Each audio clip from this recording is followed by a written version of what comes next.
Hi and welcome back. In this video we're going to be looking at exactly why we're using MongoDB. And the main reason really is because it's really easy to use, it's really easy to get started with MongoDB. Once you've downloaded and installed it, the only thing you have to do if you are in Linux or Mac is run the MongoD command in your terminal.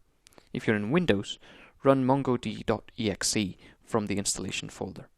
Once you do that, you've essentially started a MongoDB server ready to accept connections and ready to start putting data into a database.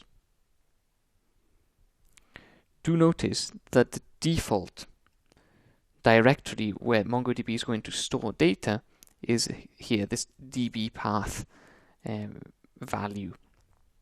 So your data is going to go into /data/db. If you want to change it, you can do that, and we may go over how to do that later on.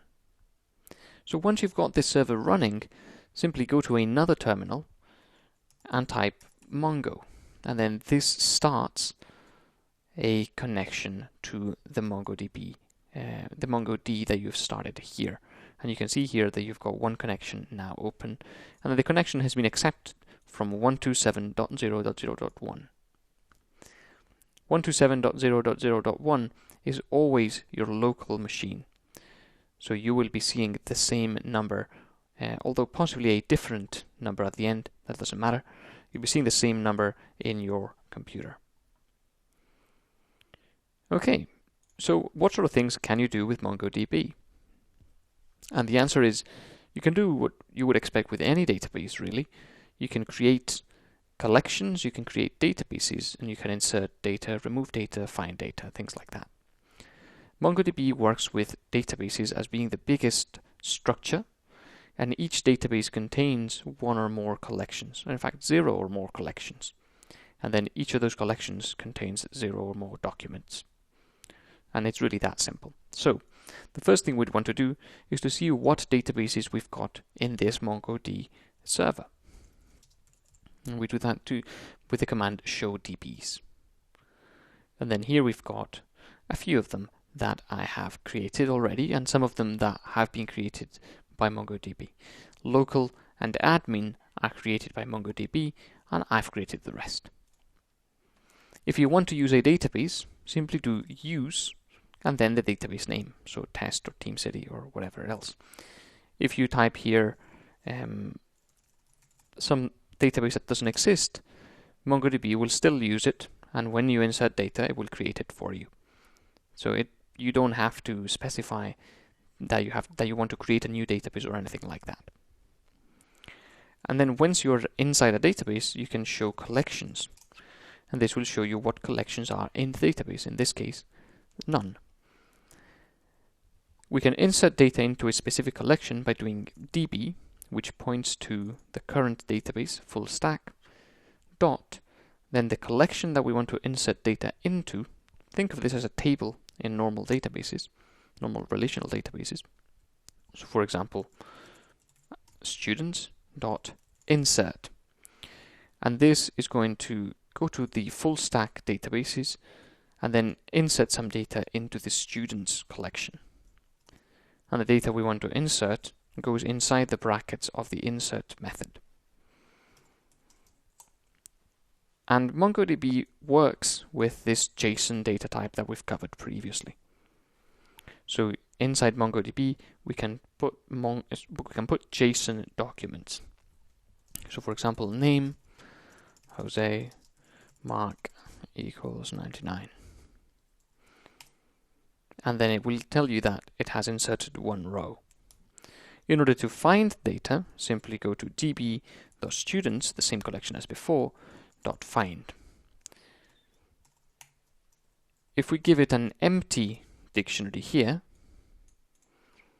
then it will find everything in the database, and this is the one I've just added in. Notice that this ID field is created automatically and that you don't have to worry about it. However, in the future, we might get around to changing it, so it's not created automatically, or indeed, so it is created automatically with different values. Something that I really like about MongoDB that can also be a problem is that we can insert data that is not in the same does not follow the same structure as other data already in the collection. For example, say something like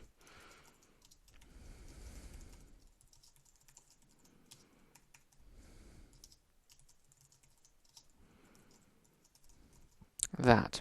So we could insert this object into the database.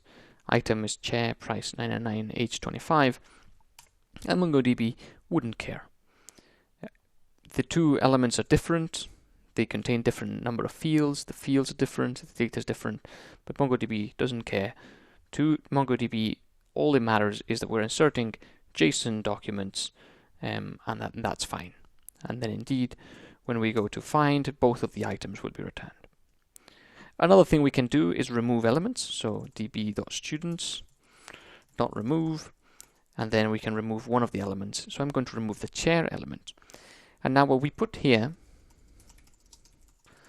is enough data to recognize one element. So indeed, item is chair is only one of the elements. If I remove everything, then that would delete all of the elements in the database. If I say price 999, that will also remove the chair because it's the only element that has that property.